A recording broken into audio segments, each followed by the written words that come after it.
Hello friends, Hari Om. कैसे हैं आप लोग? आई होप आप लोग अच्छे ही होंगे। मैं आपको एक कहानी सुनाती हूँ, लेकिन इसके पहले मैं आपसे एक बात करना चाहती हूँ। आप ये कहानी पूरी देखिएगा, भले लाइक कमेंट ना करें, लेकिन कहानी पूरी देखिएगा और लोगों को बताइएगा भी। माँ हमारी जननी है, माँ हमारी रीढ़ की हड्डी है। हम माँ को बेसहारा कैसे छोड़ सकते हैं?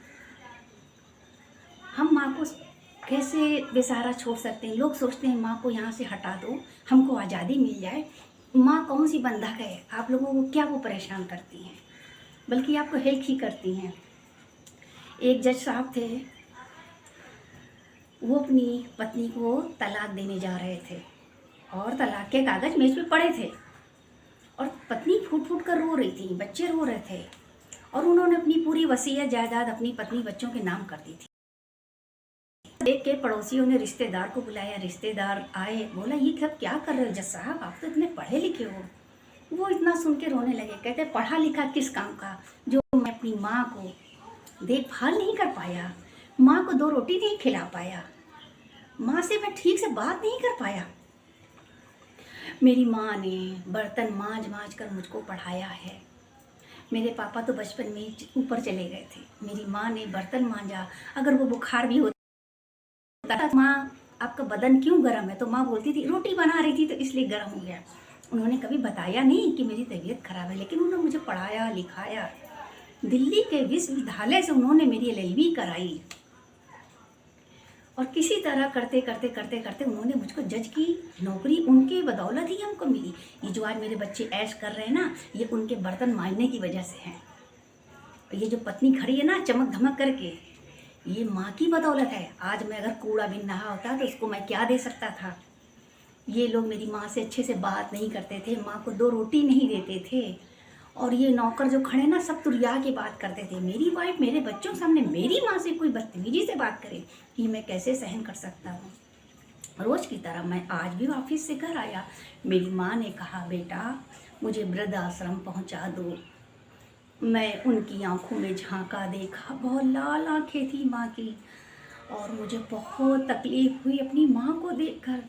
मैंने तुरंत फैसला किया, माँ को इस जुर्म से ज़रूर मैं छुटकारा दिलाऊंगा। पता है मेरी माँ ने कभी हमको ट्यूशन पढ़ाने के लिए भी नहीं कहा कि मेरे बेटे का कहीं समय ना बर्बाद हो, मेरा समय ना बर्बाद हो। इसलिए मेरी माँ ने बहुत मेहनत करके जज पहुँचाया है। जो लोग अपने बच्चों को पढ़ाते हैं वहाँ तक पहुँचाते हैं केवल वो ही जानते हैं, और पता नहीं बच्चे कैसे भूल जाते हैं। तो बोली मुझे वृद्ध आश्रम में पहुँचाया, तो मैं आज वृद्ध आश्रम पहुँचा कर आया हूँ अपनी माँ को। मैं उनकी बचपन से लेकर अब तक की हर घटना मुझे मेरी माँ की याद आ रही है, मुझे रोना आ रहा है, मेरा दिल तड़प रहा है।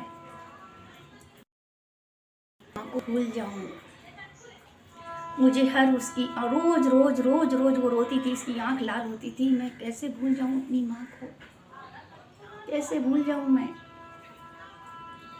ये घटना एकदम सच्ची है, नाम तो नहीं ले सकती मैं। और आज मैं अपनी माँ को वृद्ध आश्रम छोड़ आया हूँ। अब ये दौलत ये सब कुछ मेरे किसी काम का नहीं है, तो ये लोग जिसके लिए करते थे मैं इनको दे दे रहा हूँ। दौलत भी, तलाक भी, सब कुछ। इनको आज़ादी चाहिए, अब पूरी तरह से मैं इनको आज़ाद करता हूँ। मैं अपनी माँ के साथ वृद्ध आश्रम में तो रहूँगा, जो भी दिन बचे मेरी माँ को उनकी वहीं सेवा करूँगा, क्योंकि कुछ दिन बाद मुझे भी वृद्ध आश्रम आना ही है, क्योंकि ये लोग मुझे वृद्ध आश्रम पहुँचा के ही रहेंगे। अब उनकी पत्नी की आंखों में प्रायश्चित के आंसू थे, बच्चों के सबने समझाया बुझाया बहुत।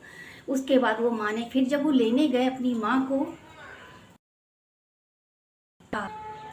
जब अपनी माँ को वृद्ध आश्रम लेने गए, चौकीदार ने कहा इतनी रात में आप क्यों आए? बोले नहीं मेरी माँ यहाँ है, मैं माँ को ले जाने आया हूँ और मैं जज हूँ।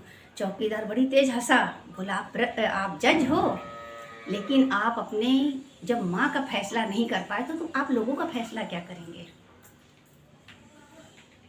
एक चौकीदार ने जज के मुंह पे तमाचा मारा। आप जानते हैं